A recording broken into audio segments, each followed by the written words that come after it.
Pojďme se vrátit na začátek. Většinu ledna jsem ještě strávila po operaci na neschopence, ale postupně jsem toho zvládala víc a víc.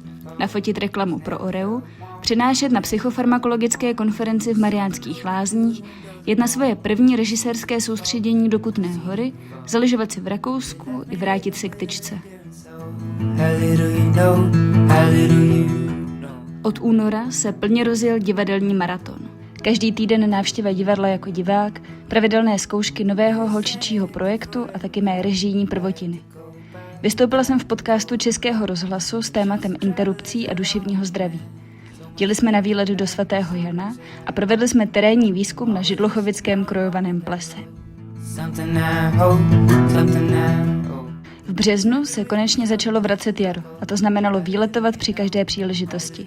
Po několika skrytých místech podél Vltavy i jen tak po Praze. Odjeli jsme do Berlína na koncert Sabriny Carpenter a poslední víkend jsem opět učila strukturované drama.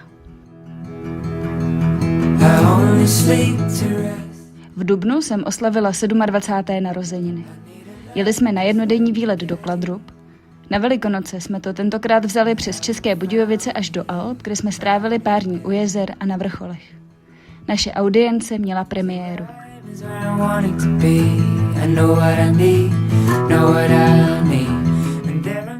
A na přelomu dubna a května jsme odletěli na Malorku, kde jsem okamžitě dostala antibiotika. A tak se z přechodu celého ostrova pro mě stala jen kratší dvoudenní etapa. Užitý to ale bylo i tak. Na jeden den za rodinou na Ralsko, 3 dny home officeu jsme si dali v Maringotce u Železné rudy, pak konference perinatal a hned na to další soustředění.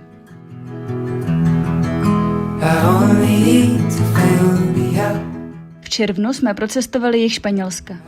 Díky autu jsme navštívili Málagu, Kordobu, Granadu, Rondu, ale i neznámá místa, jako třeba Iznachar nebo Olveru. Jeden víkend jsme strávili na chatě u Křivoklátu a jeden opět v Oreji, tentokrát na pomezí Šumavy a Bavorského lesa.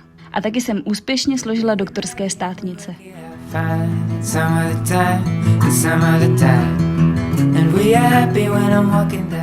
V červenci hadi takzvaně vyrazili do Jugošky. Začali jsme v Dubrovníku a pak procestovali Černou horu od Tivatu přes Kotor, Budvu, Bar až po Podgoricu. V ambulanci jsme měli příměšťák. A na závěr jsme vyrazili na výlet do Sušice, kde jsme se kromě výletování taky zasnoubili. A celý další měsíc si to nechali pro sebe a užívali jenom ve dvou.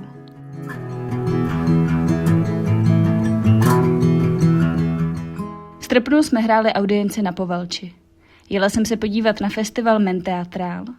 V Podyjí jsme ušli celkem 70 kilometrů stezky Českem. Pak víkend na Pařížské Lhotě a další příměšťák.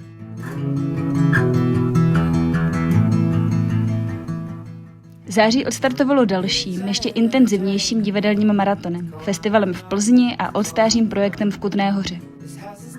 Poslední krásné sluneční dny jsme chytali v jižních Čechách a u České Lípy.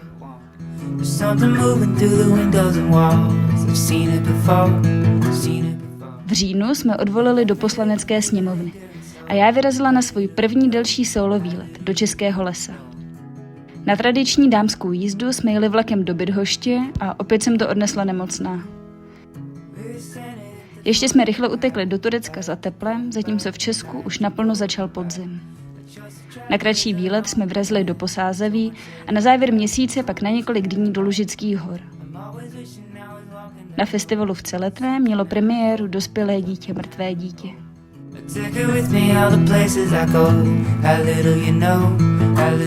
V listopadu jsme odletěli na pracovní cestu do Záhřebu a 17. listopadu tematicky hráli Havla. Užili jsme si krásný zmrzlý víkend v Horním Prysku a vyrazili na první vánoční trhy do Turnova, Jablonce a Liberce.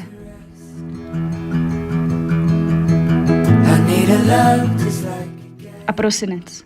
Spousta pečení a zdobení a spousta vánočních večírků. Koncert Richarda Krajča, trochu z nostalgie.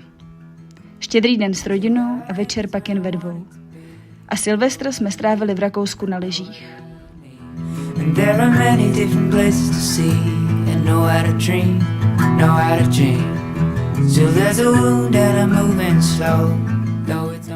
Ještě žádné novoroční video, které jsem doposud vytvořila, mi nedalo tolik práce vůbec začít jako tohle.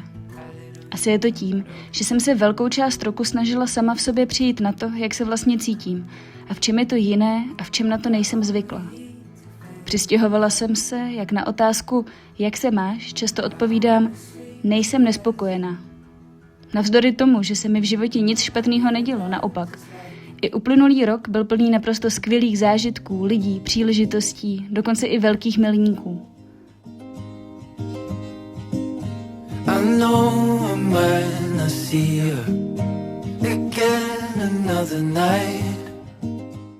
Jedno ze slov, kterým by se můj život v uplynulém roce dal popsat, je stabilita.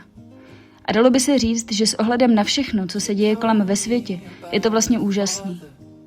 Často jsem ale bojovala s otázkou, zda se v mém případě stabilita až příliš neblíží pasivitě. A do mysli se mi stále vkrádala ta dotěrná myšlenka, jestli bych neměla dělat něco víc. Když dlouhodobě svou hodnotu odvozujete od externí validace, od toho, zda získáte další cenu, další pochvalu, zas a znovu v něčem budete nejlepší a přivykáte si na ten dopamin, který přichází s každým dalším oceněním, povýšením a titulem. Pomalu, nevědomky, se tak zvyšují očekávání, co sami od sebe máte a dosavadní úspěchy vám přestávají stačit. Že čím víc ta očekávání zvyšujete, tím nerealističtější se stávají, zvlášť když odmítáte snížit množství ostatních povinností a cílů, co jste si vytyčili.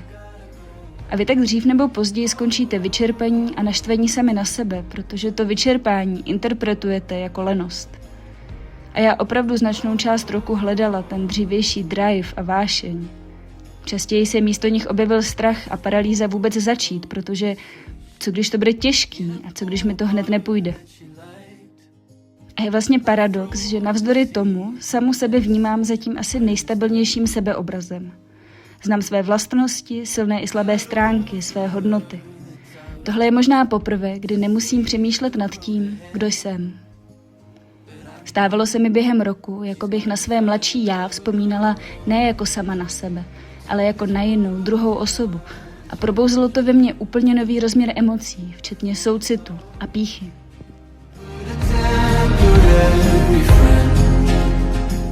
A poznala jsem i další světlé stránky stability. Především stabilitu všech vztahů v mém životě, protože i u nich obrovsky vnímám, že je nemusím zpochybňovat. A i skrze ně vnímám to, kdo jsem já. Takže jako vždy díky vám, že jste byli součástí mého roku.